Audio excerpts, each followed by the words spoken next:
اور ہمارا موضوع سخن جناب محمد الرسولullah صلی اللہ علیہ وآلہ وسلم کی معراج ہے، جس کا تعلق رجب المرجب سے ہے۔ اب آئیے سب سے پہلے مبادیات کی طرف بڑھتے ہیں، پھر اس کے بعد ہم ان احادیث مبارکہ اور قرآنی آیات کی طرف بڑھیں گے۔ معراج عروج سے ہے، اس کا معنی بلندی ہے۔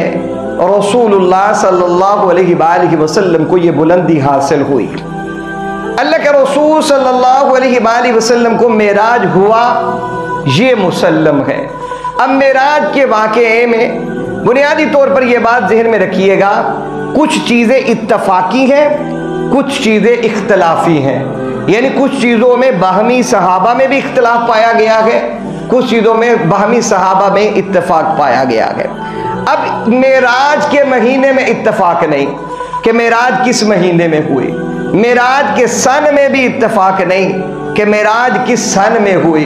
ہاں یہ راجح قول ضرور ہے کہ رسول اللہ صلی اللہ علیہ وآلہ وسلم کی ہجرت مدینہ سے 3 سال پہلے مکہ المکرمہ میں رسول اللہ صلی اللہ علیہ وآلہ وسلم کو معراج ہوا۔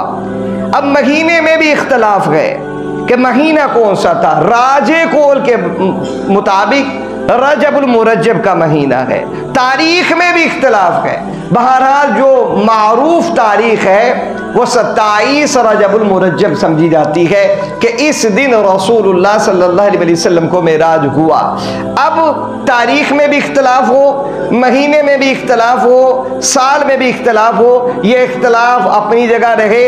جو چیز ہم نے لینی ہے وہ چیز یہ ہے کہ رسول اللہ صلی اللہ علیہ وسلم کو معراج ہوا ہے، آپ علیہ السلام کو کیا ہوا ہے؟ معراج ہوا ہے۔ اب معراج کی حکمت کیا ہے؟ پہلے تو بنیادی چیز یہ سمجھیے، کیا رسول اللہ صلی اللہ علیہ وآلہ وسلم کو ہی معراج ہوا ہے یا انبیاء علیہ السلام کو بھی معراج ہوا ہے؟ اب پہلے تو بنیادی چیز یہ سمجھیے کہ رسول اللہ صلی اللہ علیہ وآلہ وسلم کا معراج معجزہ ہے، آپ صلی اللہ علیہ وسلم کا کیا ہے؟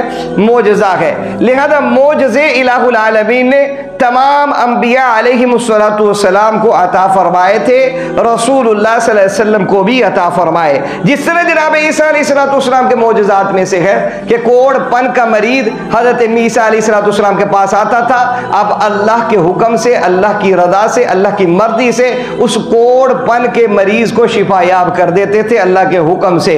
حضرت عیسیٰ علیہ السلام کی بارگاہ میں وَأُبْرِئُ الْأَكْمَحَ وَالْأَبْرَصَ وَأُحْيِي الْمَوْتَى بِإِذْنِ اللَّهِ کہ قرآن کہتا ہے مردے کو بھی زندہ اللہ کے حکم سے جناب عیسیٰ علیہ السلام کر دیا کرتے تھے۔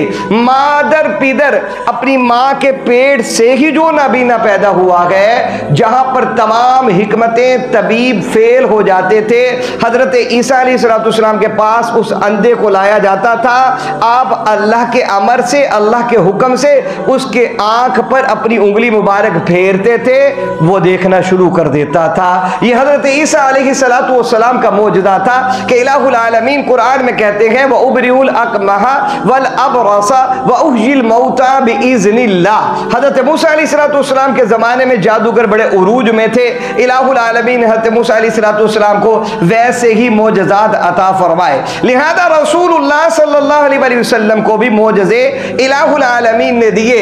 تو رسول اللہ صلی اللہ علیہ وسلم کے 2 بڑے معجزے ہیں۔ کتنے بڑے معجزے ہیں؟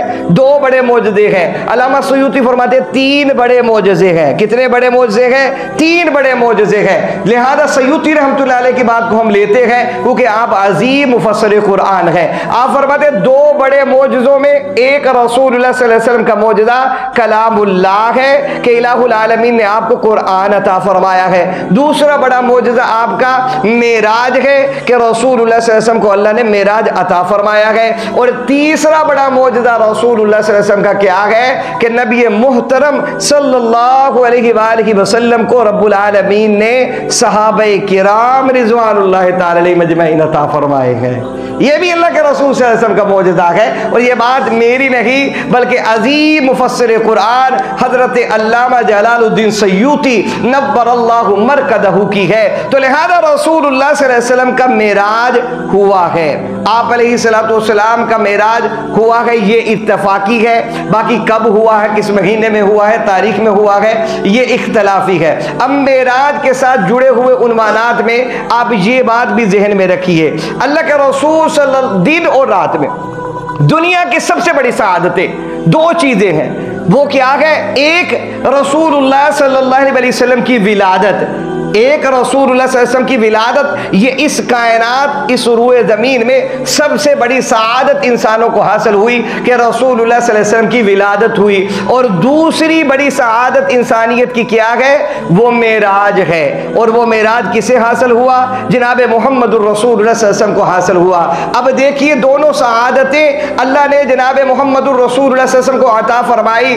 ولادت والی سعادت اللہ کے رسول صلی اللہ علیہ وسلم کو ملی تو دن میں عطا فرمائی، معراج والی سعادت رسول اللہ صلی اللہ علیہ وسلم کو ملی تو اللہ نے رات میں عطا فرمائی، یعنی آپ کا دن بھی بابرکت رہا اور آپ علیہ السلام کی رات بھی بابرکت رہی۔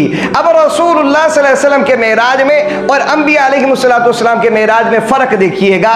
تمام تر نبیوں اور رسولوں کو جو معراج ہوا ہے اس میں یہ بات مسلم ہے کہ سب نبی اور رسول جتنے بھی ہیں تمام کو معراج رب العالمین نے بطور آزمائش کے کروایا ہے، اور رسول اللہ صلی اللہ علیہ وسلم کو معراج بطور انعام کے کروایا ہے۔ نبیوں کا معراج آزمائش ہے کہ اس آزمائش کو پورا کیجیے۔ اب آزمائشیں کوئی چھوٹی ہیں، حضرت ابراہیم علیہ السلام کے ہاتھ میں چھری دے دی ہے، معصوم بچہ لٹوا دیا ہے، اور اللہ کی طرف سے امر ہے کہ ابراہیم بیٹے کی گردن پر چھری چلائیے۔